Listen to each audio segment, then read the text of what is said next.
Oxfam, una organización internacional, Oxfam México, han logrado documentar lo que es ya, yo diría, un escándalo. Después de 2008, de la gran crisis financiera, la concentración de la riqueza, no solo el ingreso, se acentúa en el mundo. En nuestro país también. En ese sentido, las advertencias desde el Foro de Davos, Fondo Monetario, los señalamientos de Naciones Unidas de que la desigualdad se convierta en una de las grandes amenazas del futuro de nuestro país está ahí.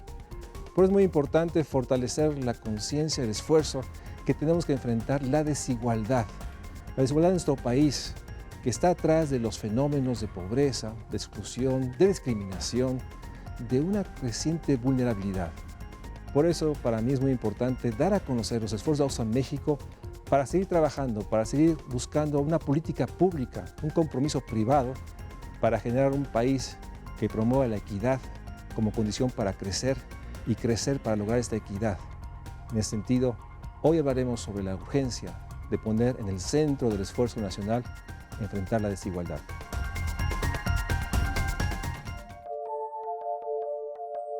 La igualdad social debería ser el principio y objetivo ético-normativo fundamental de todo gobierno y toda política de desarrollo económico. La Comisión Económica para América Latina y el Caribe, CEPAL, sentencia que se requiere igualar para crecer y crecer para igualar, y que para lograrlo es imprescindible una nueva ecuación entre el Estado, el mercado y la sociedad. La CEPAL insiste en alcanzar un cambio estructural para la igualdad a través de la articulación de las políticas macroeconómica, industrial y social, y concretar pactos sociales que involucren una amplia gama de actores y dinamicen el ejercicio de la ciudadanía. El documento Horizontes 2030, la igualdad en el centro del desarrollo sostenible, de la CEPAL, da continuidad a la llamada Trilogía de la Igualdad, donde exhorta a modificar el desarrollo económico insostenible, invirtiendo en el desarrollo económico sostenible, basado en un cambio estructural progresivo que aumente la incorporación de conocimiento en la producción, garantice la inclusión social y combata los efectos negativos del cambio climático. Hasta ahora, la región de América Latina y el Caribe continúa siendo la más desigual del planeta, y México no es la excepción. De acuerdo con el informe Desigualdad Extrema, Concentración del Poder Económico y Político presentado en 2015 por Oxfam, en México se registran 53 millones de personas viviendo en pobreza. A la par, existen 16 superricos mexicanos que han aumentado la importancia y magnitud de sus fortunas, las cuales actualmente se estiman en 143,000 millones de dólares.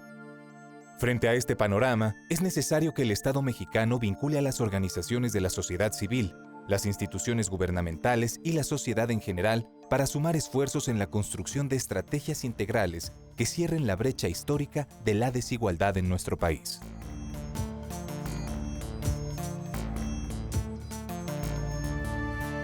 En los últimos años, una organización de la sociedad civil se ha posicionado, yo diría a nivel global, sobre ser la organización que impulsa probablemente la agenda más central de la cuestión social, enfrentar la desigualdad. Oxfam.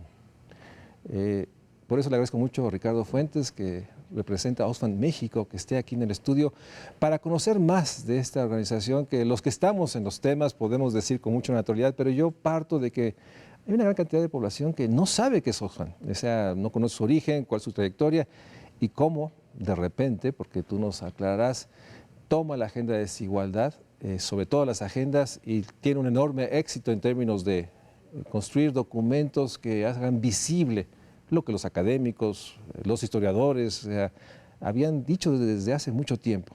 Muchas gracias, Ricardo, por estar aquí. Platícanos, ¿cómo surge Oxfam? ¿Cuál es la historia que nos puedes dar a nivel global? ¿Cómo llega? ¿Cuándo llega a México? Y obviamente, nuevamente, gracias por estar aquí. No, gracias por la invitación, Mario Luis. Bueno, Oxfam es una confederación de organizaciones que tiene presencia alrededor de 100 países en el mundo, ¿no? Son 18 organizaciones nacionales y Oxfam México es una de estas 18 organizaciones. Oxfam inició en Gran Bretaña en 1942, en medio de la Segunda Guerra Mundial. Y la primera acción de Oxfam, que Oxfam viene de un acrónimo, que es el Oxford Famine Relief Fund, que quiere decir el Fondo de Ayuda contra la Hambruna de Oxford. porque había, en el contexto de la Segunda Guerra Mundial, el ejército alemán invadió Grecia y el gobierno británico puso un bloqueo naval a Grecia, y ese bloqueo naval estaba generando una hambruna en la población civil en Grecia, ¿no? Entonces este comité tuvo la tarea de hacer un cabildeo al gobierno de Churchill para que se levantara el bloqueo naval y se aliviara la hambruna que estaba sufriendo la población griega. Y tuvo éxito. Entonces, de allí, esos son los orígenes de Oxfam, desde 1942. Y bueno, los siguientes 74 años se expandió. Es una red, como decía, de 18 organizaciones nacionales. Oxfam México existe desde hace 7 años como organización. Sí, es muy reciente como organización, como miembro de la Confederación. Y Oxfam México es parte de esta reinvención de Oxfam como confederación para moverse más hacia países emergentes. Hasta hace unos años, de hecho, antes de que existiera Oxfam México, todas las Oxfams estaban en Reino Unido, en Holanda, en España. Países desarrollados. Países desarrollados. Y había un modelo de desarrollo donde Oxfam tenía intervenciones en alrededor de 100 países, pero el modelo que estamos intentando ahora son organizaciones nacionales como Oxfam México que tengan incidencia en las políticas nacionales. Ahora, el Oxfam, antes de este cambio que se da hace 7, 8 años, entiendo, se dedicaba a promover ciertos proyectos en ciertas regiones. Me imagino que conseguía recursos y formaba capacidades o generaba en territorios específicos. Ese era el modelo antes, principalmente en todos los estados, entidades donde estaba, todas las naciones donde estaba. Sí, bueno, cambiaba, ¿no? Cambiaba dependiendo de las necesidades de los países, pero sí tenía esta concepción de ayuda humanitaria. Oxfam también tiene mucha experiencia en ayuda humanitaria, respuesta a ciclones, respuesta a terremotos, pero también tenía estos proyectos donde estos proyectos se diseñaban desde Oxford o desde Boston y se contrataba un equipo que iba y los implementaba en países como, digamos, Tanzania o Malawi o Tailandia. Pero lo que estamos tratando de hacer es cambiar un poco. ¿Además de o es en lugar de? Además de, pero eventualmente, porque es un proceso de cambio muy largo, muy fuerte, pero eventualmente lo que queremos es que todos los países en donde existe presencia de Oxfam sean organizaciones nacionales, que tengan equipos nacionales y que utilicen toda la experiencia y todo el aprendizaje que lleva Oxfam en estos 74 años de experiencia alrededor del mundo. Bueno, yo diría poner también en juego, porque Oxfam, mi apreciación es que es una de las entidades civiles más reconocidas a nivel global. Ustedes han logrado tener una autoridad moral, una credibilidad que no es fácil por la extensión, por lo difícil que es fondear las actividades que exista. No sé cómo Oxfam se fondea, pero ustedes sí tienen una voz que es producto de estos 70 años. Seguramente varía país a país, pero en México sí está acreditada como organización responsable, creíble, con eficacia, con capacidad de incidencia, ¿no? En ese sentido, es muy apreciable que de pronto hay un giro a estar en la discusión de políticas públicas y ir cambiando la centralidad de esta asistencia técnica, esta busca de fondos. Me imagino que ustedes también consiguen fondos para esos proyectos. O sea, ¿cómo subsiste Oxfam? Bueno, tenemos una estrategia globalmente de diversificación de fondos, donde lo que hacemos es, pues recibimos fondos de donantes institucionales, le llamamos, como lo que es DFID en Gran Bretaña, que es el Fondo de Desarrollo Internacional. Y bueno, todas las agencias de cooperación de distintos países alrededor del mundo. Esa es una fuente de financiamiento, pero otra fuente de financiamiento son las donaciones individuales, que aquí en México tenemos un programa muy fuerte de atraer a la sociedad mexicana para que nos apoye con sus donativos mensuales a través de, nosotros tenemos a los chicos y chicas que están en las calles sobre Reforma o sobre Insurgentes, pidiéndole a la gente que se una a nuestro trabajo, a nuestro esfuerzo y bueno, que sean parte de este movimiento. Y bueno, alrededor del mundo pues, existen también otras formas de financiamiento. Organizamos caminatas alrededor de 100 kilómetros que se tienen que terminar en 48 horas y estas caminatas existen en España, en India, en Hong Kong, donde los equipos compiten para terminar antes esas caminatas de 100 kilómetros y donde bueno, contribuyen con ciertos donativos. Y es así como nosotros vamos recaudando. Es una estrategia muy, muy diversa, una estrategia con muchas fuentes, pero al final lo que a nosotros nos interesa es poder utilizar todas esos recursos para luchar contra la pobreza, contra la marginación, contra la injusticia, que esa es la misión y ese es el objetivo y el mandato de Oxfam alrededor del mundo. Aunque recientemente, platícanos, Oxfam decide portar la bandera de enfrentar la desigualdad, déjame ponerlo así. O sea, de pronto Oxfam logra poner en el centro y es un asunto que yo tengo la convicción, como lo hemos platicado en otros días, atrás de toda la cuestión social está la desigualdad, como la gran fuerza motriz que impulsa la pobreza, la marginación, la discriminación, y que obviamente esa desigualdad no solo es de riqueza, sino también de poder. ¿Cuándo se da este cambio? ¿Cómo deciden, además de esta movilización, digamos, para enfrentar pobreza e injusticia, tomar esta bandera central? ¿Cómo fue el proceso? Bueno, es un proceso de análisis. Inicialmente, yo antes de ser el director ejecutivo de Oxfam México, era el director de investigación en Oxfam Gran Bretaña.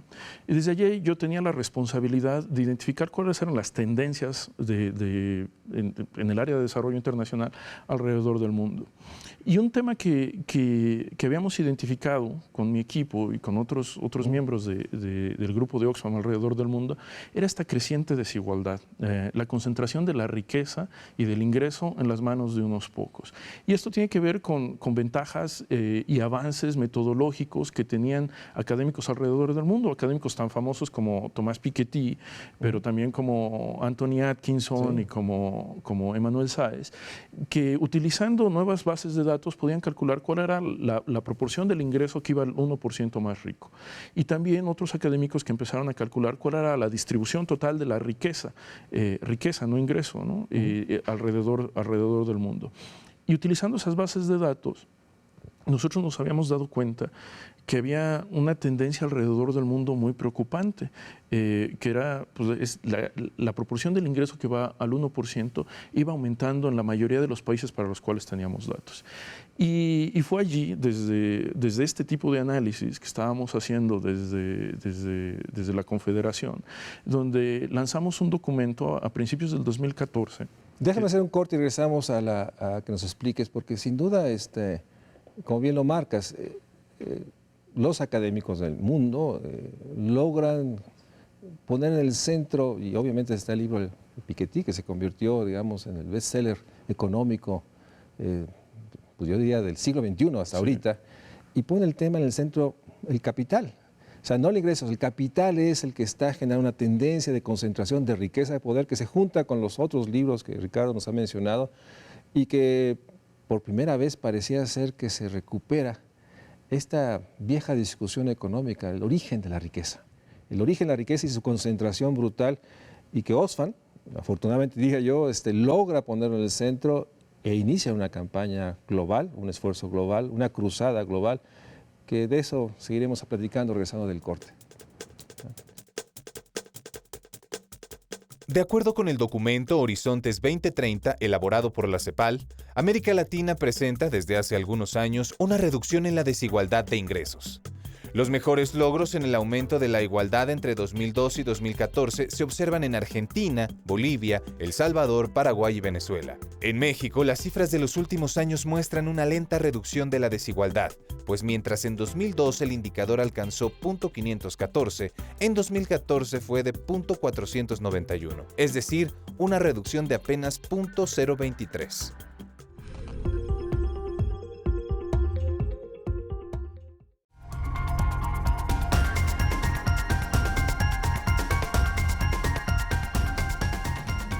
Ricardo, lo dijiste muy rápido, pero me puedo imaginar, tú en la área de investigación de Oxfam en Inglaterra, tienen los datos, hay el contacto con estos académicos que has nombrado y otros más. El Wilkinson y Piquet Sí, sí. también muestra que la desigualdad no solo afecta en términos de riqueza, sino también genera esta realidad de los países con mayor desigualdades, donde hay mayor pobreza, costo social, mayor enfermedad, mayor violencia. O sea, la desigualdad cruza e inunda todos los territorios sociales y lo saca de esta esfera que es un tema nada más del ingreso. Exacto. Y de esta vieja palabra de los economistas del Gini, en el cual se concentra más en la gente más rica, ese décimo decil. Ustedes tienen esta información y ¿cómo deciden presentarlo en Davos? Creo que es donde hacen ustedes un esfuerzo. O sea, ¿cómo se da este giro importante, pero además complejo? No me puedo imaginar cómo hacen este enorme esfuerzo de traducir datos económicos en reclamos sociales, en consignas globales y lo más importante, la desigualdad afecta a todos, incluso a los más ricos. Así es. Así es. Bueno, el ejercicio, lo más importante que nosotros teníamos que hacer primero era el análisis, porque nosotros no podemos hacer cabildeo ni campañas si no tenemos un análisis sólido y fuerte con el cual podamos respaldar nuestro mensaje. Entonces, a principios del verano del 2013 ya habíamos hecho gran parte del análisis y decidimos escribir un documento que en inglés se llama Working for the Few, que se traduce como trabajar para pocos y que aquí en español creo que se llama Gobernar para las élites. Y ya con esos datos y el documento, nosotros siempre tenemos presencia en los foros mundiales, es parte de la ventaja de una organización global como Oxfam. Y allí fue cuando decidimos presentar este documento que tenía resultados muy fuertes sobre las tendencias de desigualdad en el Foro Económico Mundial del 2014, en enero del 2014. Y una vez que ya tenemos el documento escrito, ahí es donde viene todo el trabajo del resto de los equipos de Oxfam, que es lo que lo hace una organización muy poderosa a nivel global, que son los equipos de comunicación, los equipos de cabildeo, los equipos de redes sociales, donde ellos ven el documento, ellos ven los resultados que tenemos en el documento y los transforman en comunicación, en mensajes muy claros. Uno de los resultados muy fuertes, el resultado que dio la vuelta al mundo, fue aquel donde nosotros mostrábamos, utilizando una base de datos de Credit Suisse, el banco suizo, que las 85 personas más ricas del mundo controlaban tanta riqueza como la mitad más pobre de la población del mundo. O sea, 85 personas, tú agarras la lista de Forbes, los 85 personas más ricas del mundo de acuerdo a la lista de Forbes, y ellos tienen tanta riqueza, controlan tanta riqueza como los 3.600 millones de personas más pobres en el mundo. Este resultado dio la vuelta al mundo, y en parte dio la vuelta al mundo porque el equipo de comunicación de Oxfam dijo, estas 85 personas caben en un autobús londinense, de estos autobuses rojos de 2 pisos. Entonces fue un ejercicio de comunicación muy poderoso, porque entonces la gente se podía imaginar, o sea, 85 personas en un autobús podrían comprar todos los activos de la mitad más pobre de la población, todos los activos de la mitad más pobre de la población. Esa fue la magnitud de lo que hizo visible Oxfam, que no estaba, déjame decirlo, no estaba tan tangible, tan accesible en los poderosos libros de los economistas o los historiadores que has señalado. Y déjame poner a eso fue que parecía que la tendencia era a mayor concentración.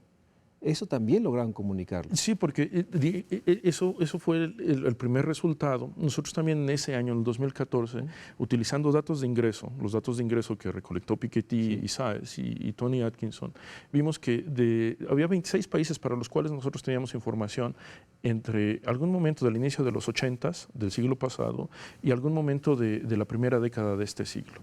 Y 24 de esos 26 países había visto un incremento en la proporción del ingreso que iba al 1%. Es decir, había una tendencia de la concentración del ingreso en 24 de los 26 países. Y la más notable era la de Estados Unidos, por ejemplo. Y allí ha habido muchísima gente que ha escrito mucho sobre esta tendencia. Joe Stiglitz, y también el precandidato demócrata a las elecciones presidenciales, Bernie Sanders, lo ha utilizado mucho este resultado. Pero era un resultado que sucedía en 24 de esos 26 países. Y nosotros después queríamos ver cuál era la tendencia de la concentración de la riqueza. Entonces, en enero del 2015, con la misma base de datos de Credit Suisse, lo que vimos es que la tendencia había cambiado a partir de la crisis económica del 2008. Había un decrecimiento de la concentración de la riqueza, a diferencia del ingreso. Había un decrecimiento, pero en el 2008 cambió y empezó a aumentar la concentración de la riqueza de nuevo. Y nosotros hicimos una proyección en enero del 2015. Hicimos la proyección de que el 1% más rico iba a controlar más del 50% de la riqueza para el 2016, para fines del 2016. ¿Fines de este año? Para fines de este año. O sea, nosotros habíamos visto que la concentración, la trayectoria iba aumentando y que si la trayectoria seguía como iba, para fines del 2016 de este año, el 1% más rico iba a controlar más de la mitad de la riqueza del déjame mundo. señalar la paradoja que está ahí, en un momento en el cual se señaló, se dijo, el enorme efecto de la codicia, porque finalmente lo que estaba atrás en el quiebre financiero que se dio en ese año, en lugar de generar digamos, un nuevo marco normativo que evitase y pudiera no solo transparentar, sino evitar la concentración y que no hubiera este enorme, digamos, impacto de la codicia de quienes usaron esos fondos, etcétera, lo que pasó fue al revés.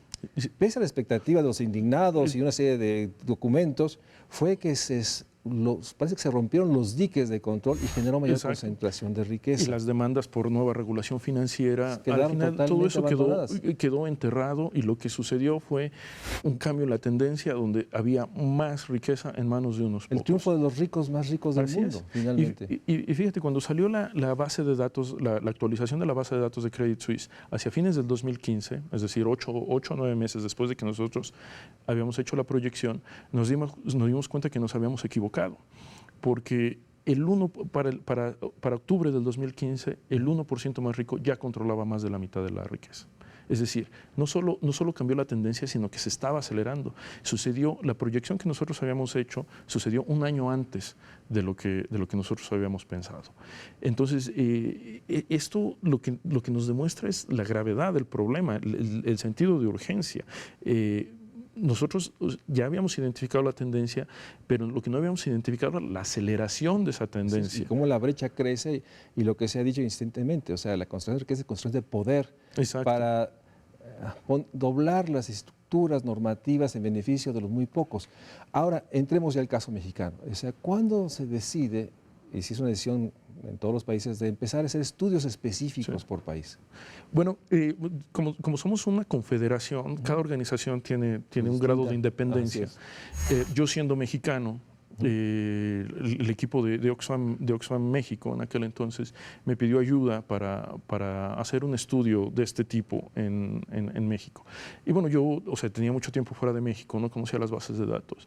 Y ahí fue donde contacté a un economista muy reconocido en México, Gerardo Esquivel, para ver si a él le interesaría escribir un documento, dado su conocimiento de las bases de datos, su experiencia en el tema. Y así es como Gerardo escribe un documento que destaca la desigualdad extrema en México, utilizando bases de datos fundamentalmente mexicanas y métodos que iluminaron por primera vez el tipo de concentración de riqueza. Las oceánicas desigualdades que hay en el país. Deja hacer un corte porque me gustaría que entremos ya al documento. O sea, una vez que ustedes deciden con Gerardo Esquivel, hoy investigador de la UNAM, entonces investigador de Colmex, de construir este documento, se convierte en un documento que pone, digamos, una claridad, la enorme desigualdad, pero también el proceso de creciente desigualdad.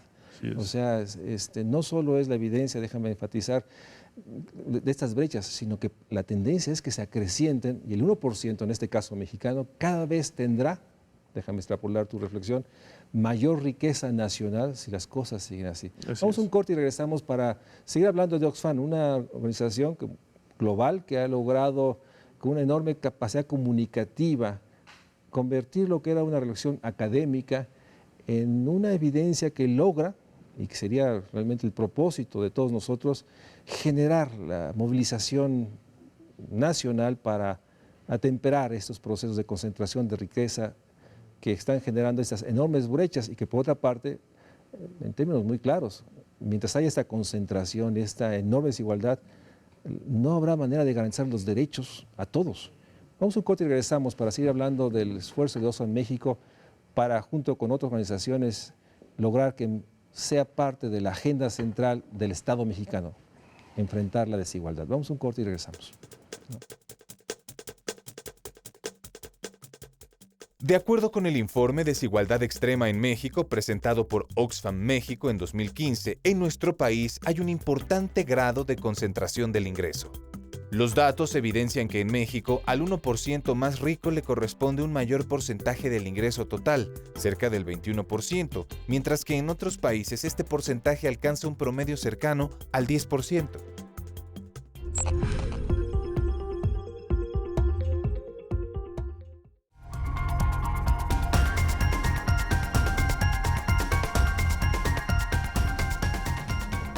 Entonces, digamos que Oxfam logra construir para México, con el trabajo, en este caso liderado por Javier Esquivel, un documento que hace visible, dando las grandes coordenadas de este documento que ustedes dan a conocer en nuestro país.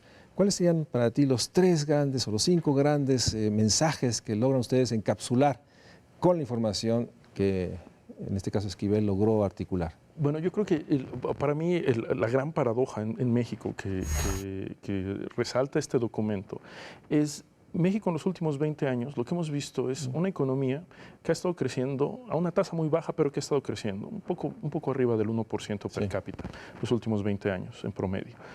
Es decir, ha habido crecimiento, pero al mismo tiempo, si tú ves la tendencia de la pobreza en México, no ha disminuido. Sube, baja un poco, pero la pobreza sigue igual, exacto. Entonces, es una situación en donde estamos creciendo nuestra economía, pero no está llegando a la mitad más pobre de la población. Y lo que yo creo que el resultado más impactante es ver cómo la riqueza de los multimillonarios mexicanos, de ese 1% en México, es tan grande y hay un abismo tan enorme entre esa élite económica, que también es una élite política, y el resto de la sociedad Sí, ahí están mexicana. los nombres como Slim, Balleres, Salinas Pliego, otros más, la verdad, no. Sí. Estos nombres emblemáticos, según hay muchos más, pero emblemáticamente sale el informe que ellos, aun cuando la economía crece poco, lo que crece, ellos son los que reciben los mayores beneficios. Ese sería el mensaje. Sí, lo que nosotros vimos es, por ejemplo, si tú tomas a los 4 multimillonarios más ricos de México y ves cuál es su riqueza como proporción del PIB, esta riqueza pasó a principios de los 2000, de 2%, hacia 2012 ya era 9%. Es decir, en un periodo de alrededor de 10 años, la riqueza de estas 4 personas se multiplicó de tal manera que ya representaba una proporción muy grande del Producto Interno Bruto mexicano. Y esto es mientras, de nuevo te digo, la tasa de pobreza permanecía más o menos constante. Lo que estamos viendo, y este es un punto muy importante. Nuestra agenda de desigualdad no es porque nosotros estemos en contra de los multimillonarios. No tenemos una agenda en contra de estos 4 multimillonarios mexicanos. Pero lo que a nosotros nos preocupa es cómo esta gran concentración de recursos económicos se transforma en una concentración de influencia política y de poder. Es esa dinámica la que nos preocupa muchísimo. Y es una dinámica que no solo ocurre en México, ocurre en muchas otras partes del mundo y que está teniendo consecuencias muy graves, está teniendo consecuencias sobre la legitimidad de la democracia y sobre el respeto a los derechos básicos de los ciudadanos alrededor del mundo. Ese sería, digamos, el primer mensaje fue esta enorme concentración de riqueza en unos cuantos súper ricos millonarios que se acrecienta y que esta riqueza sería, digamos, el segundo mensaje, no solo es riqueza de activos, sino también de influencia política, para hacer que les permite, de alguna manera, un marco normativo que pues, genera más y más concentración de riqueza, como ha pasado en otros países, el caso emblemático de Estados Unidos. Y con esos 2 grandes mensajes, y que sin duda en estos del informe, ahorita seguramente se mantuvo, o sea, no ha habido nada que nos diga que esta concentración haya variado. De hecho, los datos del INEGI lo que nos dicen es que la tendencia del ingreso en el 1% va aumentando. Va aumentando, y sobre todo si ahora con estos nuevos datos, los datos fiscales, parece ser que es mucho mayor la brecha. Bueno, con ese documento, ¿cuál fue la estrategia, digamos, hablemos en términos de la estrategia de volverlo, digamos, agenda, no de Oxfam, agenda nacional y sumarse a todas las demás agendas, hay otras organizaciones, otros mexicanos que han puesto, pero ustedes lograron tener un documento comunicativo. ¿Qué hicieron con el documento? Sé que lo presentaron, en este caso, en la universidad, en el Programa Universitario de Estudios del Desarrollo, en el SUC, donde estuviste con nosotros, pero ¿cuál fue el proceso? ¿Dónde han estado? ¿Qué balance harías, digamos, del documento y la estrategia que una vez que lo presentaron en el país? Bueno, es un balance muy positivo y yo creo que en gran parte se debe a la gran calidad del trabajo de Gerardo Esquivel en escribir este documento, traducir de nuevo muchos resultados ya existentes en la academia y en el Instituto Nacional de Estadística y poder comunicarlo de una manera más accesible. Pero bueno, el documento no fue solo un elemento de la estrategia que nosotros utilizamos. Nosotros también lanzamos una campaña, cuando presentamos el documento, lanzamos una campaña donde lanzamos una petición para que la gente se sumara a nuestra petición para presentarla al Congreso. Estamos recolectando firmas para presentarla al Congreso y de nuevo tratar de llevar el tema al centro del debate político. Y en ese sentido creo que fue pues un éxito, ¿no? Los medios nacionales recibieron el informe con mucho apetito, se reprodujeron los resultados y desde que lanzamos ese informe, que fue aproximadamente hace un año, Oxfam en México se logró posicionar como una de esas organizaciones que está liderando la lucha contra la desigualdad y la lucha contra esta concentración hubo política. Una respuesta. Yo recuerdo algunos artículos en periódicos que respondían directamente, sí. ¿no? Articulistas tan prestigiados como Luis Rubio salió en términos de en discutir el documento, digamos, dejamos ponerlo así, en términos de que el problema no era los ricos o tener muchos ricos, el problema es esta enorme debilidad del Estado para distribuir y generar. Entonces sí hubo una reacción, digamos, positiva, pero por otra parte, déjame introducir un tema, en ese proceso surgen los Objetivos de Desarrollo Sostenible. Por primera vez está este gran objetivo de erradicar la pobreza, lo subrayo, erradicarla, no reducirla como seguramente nos dirán año con año, erradicarla al 2030, pero aparece el tema de la desigualdad, se convierte en una preocupación global de los grandes empresarios en Davos. Así es. Y parece ser que todos, el Fondo Monetario, Banco Mundial, la desigualdad sí es una amenaza para el crecimiento y el desarrollo sostenible del mundo. Y en ese sentido, mi apreciación es que, pese a las declaraciones, pese a que el jefe del Estado, en este caso el presidente, signó estos documentos, ¿cuál es la apreciación en términos realmente de cambios en la política pública, incluso en los discursos? Yo sigo oyendo un discurso nacional centrado en la pobreza, en reducir carencias, en incrementar los padrones. ¿Es así como tú lo ves o sí percibes que el poder está consciente de que tiene que aminorarse este proceso de concentración? Yo creo que aún no. Yo creo que es muy temprano para medir el impacto de los ODS que se aprobaron en septiembre del año pasado, del 2015, en el marco de la Asamblea General de Naciones Unidas. Yo creo que es muy temprano para evaluar cuál ha sido el impacto de los ODS, pero creo que los gobiernos, el gobierno mexicano, pero los gobiernos alrededor del mundo aún no han internalizado esa... No se ha internalizado plenamente lo que implica. No, porque es un cambio muy grande y es un cambio estructural que va a llevar tiempo. La gran ventaja de los ODS es que es una agenda que se firmó para los próximos 15 años. Es decir, va a trascender a distintos gobiernos en México. Y esa es una gran oportunidad para organizaciones como Oxfam, porque lo que nos permite es tener una agenda que al menos va a durar 15 años. Y el cambio que estamos buscando es un cambio que va a requerir muchísimo tiempo. Es un cambio de estructuras políticas, un cambio de estructuras económicas, un cambio de estructuras culturales y sociales sociales incluso.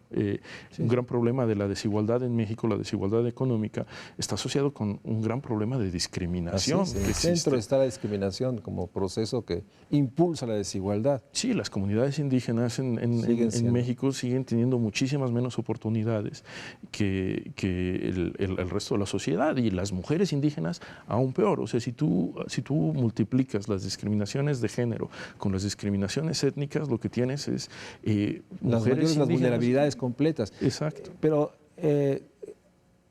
yo creo que hay una oportunidad en este caso. Hubo 12 elecciones, hay 12 nuevos gobernadores. ¿Ustedes están planteando generar esta conciencia a nivel, digamos, subregional o sus niveles? Porque me parece bien y qué bueno que están dialogando o buscando el diálogo con los poderes, ejecutivo, legislativo, todas las instancias, digamos, privadas del poder. Pero a nivel estatal, ¿sí están trabajando en esos niveles? Sí, de hecho, nosotros trabajamos con investigadores en los estados de Guerrero, Oaxaca y Chiapas para analizar muy brevemente cuál era la situación de la pobreza y la desigualdad. Y bueno, lanzamos estos documentos a nivel local, los lanzamos en Chilpancingo, en Oaxaca y ¿Estos documentos hablan de la situación de concentración en esas entidades? Sí, los datos no existen para hacer el análisis similar al que hizo Gerardo a nivel nacional, pero vemos tendencias muy preocupantes, por ejemplo, en Chiapas, donde se ha invertido muchísimo en política social y la pobreza no disminuye. Si tú lo ves en términos de números de pobres, ha incluso aumentado. Entonces, aquí ya estamos entrando a los temas de políticas públicas, que es al final en lo que nosotros queremos incidir. Y sí queremos incidir en políticas públicas nacionales, pero también, como lo dices, en políticas públicas estatales, porque muchas de las acciones que se pueden tomar para la reducción de la desigualdad, por ejemplo, un uso adecuado de los presupuestos, con rendición de cuentas y transparencia, sucede a nivel estatal y a nivel municipal. Y es allí donde hay una brecha muy grande entre los derechos ciudadanos y las acciones de gobierno. Y es allí donde también nosotros queremos participar, trabajar con socios, con organizaciones de la sociedad civil local, que puedan hacer esta relación entre gobierno y ciudadano más fuerte. Al centro de lo que a nosotros nos preocupa es el contrato social. La gran desigualdad económica lo que está haciendo está debilitando el contrato social y está debilitando esa relación que existe entre los que gobiernan y los ciudadanos. Al final, la relación en una democracia como la que supuestamente vivimos es el ciudadano ordena, está representado por tanto los diputados estatales como los diputados federales, como por el gobierno, el Ejecutivo Federal, los ejecutivos estatales, y ellos implementan los deseos de los ciudadanos. Esa relación en México no es muy fuerte. No, está rota. Déjame ir a un corte, pero tomando tu reflexión, esta realidad de que la concentración de riqueza ha llevado a concentración de poder, y se habla de diputados que representan intereses privados, no necesariamente a su distrito, sino nombres que aparecen y los partidos con su fuerza los llevan a defender los intereses. Y en ese sentido parece un atrapamiento porque hay un malestar en democracia, pero a veces está debilitando la democracia. Así es, no hay y ese es un gran peligro. Y es el gran peligro. Vamos a un corte y regresamos porque me interesa también cuál es la percepción, porque puedo entender que, digamos, los diputados, los representantes de los otros poderes reconocen que el gran tema es desigualdad, más allá de las capacidades para articular una política pública.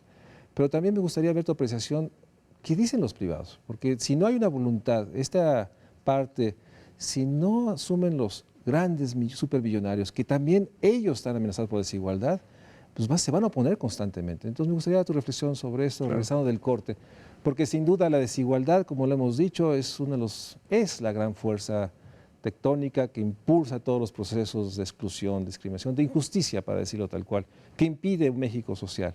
Y esos documentos han hecho evidente y empieza a generarse una preocupación real, extendida, de que es la desigualdad, como diría algún otro famoso economista, es la desigualdad el gran tema social.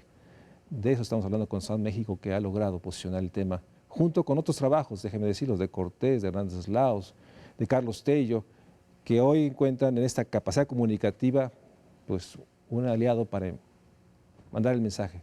Es la desigualdad lo que tenemos que enfrentar y tenemos que hacerlo para crecer y crecer para generar igualdad, como dice CEPAL. Vamos a un corte y regresamos al Estudio México Social.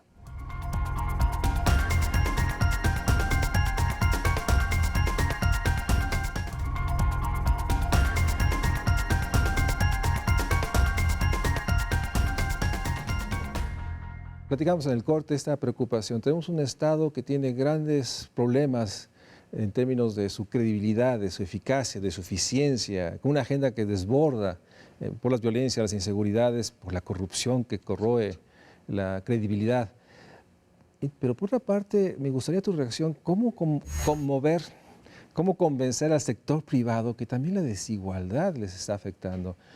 ¿Cuál ha sido la estrategia, cuál ha sido el mensaje y qué has percibido? ¿Sí hay ciertas evidencias de que sí lo consideran una amenaza, como se ha dicho en el foro de Davos, por hablar de uno de los foros más importantes empresariales? Sí, yo creo que hay un poco de todo. Aquellos que se benefician de la estructura económico-política a través de la protección de monopolios, oligopolios, pues evidentemente están en contra de este tipo de agendas. Pero hay otro segmento del sector privado que nota que esta gran desigualdad y esta gran concentración del poder asociada con la desigualdad, lo que implica es justamente barreras a la entrada de mercados.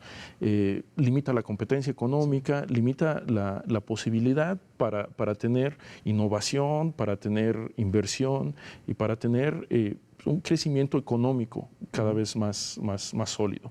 Lo que algunos miembros del sector privado mexicano, pero también el sector privado internacional, notan también es la relación que existe entre esta gran concentración de recursos económicos y concentración de poder y la inestabilidad social.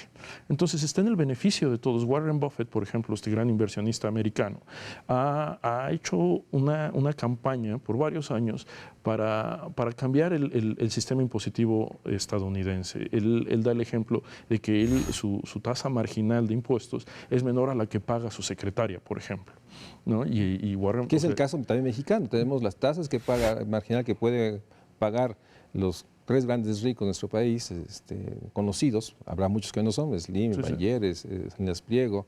Pues sus capacidades, sus impuestos que pagan son muy similares a otros que no tienen esas riquezas. Sí, y bueno, lo que hay que preguntarnos allí, y es parte de lo que a nosotros nos gustaría hacer en el futuro, es cuál es la economía política de la reforma fiscal. ¿Por qué las reformas fiscales en México? Llevamos años hablando de reformas fiscales en gobiernos de distintos partidos. Sí. Y al final las reformas fiscales no son tan progresivas como deberían ser. Es decir, casi siempre se habla de un aumento al IVA, que es un impuesto sabidamente regresivo, pero no se está hablando de impuestos a las herencias, no se está hablando de las tasas más altas de impuesto al ingreso marginal. Y esto es parte de lo que nosotros debemos traer a la discusión. En otros países han existido estos impuestos a las herencias y tasas marginales muy altas, y han estado asociadas con crecimiento económico. Es decir, el periodo de los 50 y 60 alrededor del mundo fue un periodo, especialmente en Estados Unidos y en Europa, de mucho crecimiento económico, donde había tasas a las herencias y tasas marginales bastante altas. Entonces, esta idea de que va a reducir la actividad económica, pues no es necesariamente, no está validada por la evidencia. Sí, el supuesto central que implica tener, digamos, estados creíbles, legítimos, eficaces, eficientes, digamos, que puedan hacerse esos recursos. Exacto. Y aquí tenemos esa paradoja de que hay un enorme debilitamiento de los estados, del Estado mexicano por la corrupción, por las violencias, porque no garantiza los sistemas de seguridad mínimos.